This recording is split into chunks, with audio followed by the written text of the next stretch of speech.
कृष्णारी मन म्हणे गुरुवारी माऊली गुरुजी श्री क्षेत्र जायकडे यांच्या कृपा आशीर्वादाने चालत आलेली आमची माँ नर्मदा परिक्रमा आणि परिक्रमातील आज तारीख 16/11/2025 या दिवशी आम्ही महाराजांची प्रतीक्षा बाळू महाराज गिरगावकर हे सुद्धा नर्मदा परिक्रमेत आहेत आमच्या मागून ते आणि आम्ही फार दिवसापासून प्रतीक्षा करत होतो की महाराजांची भेट आपल्याबरोबर कधी होईल तर तो आज योग जुळून आलेला आहे। आम्ही खास इथं थांबून गेलो आणि महाराजांची प्रतीक्षा करत होतो आणि दर्शनसाठी आम्ही आतुर झालेलो होतो।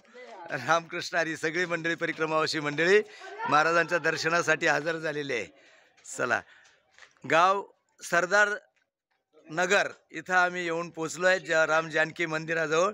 रामकृष्ण हरी ए इकडे रे ए आपला इकडे ए सुनील सुनील मिराई गो ना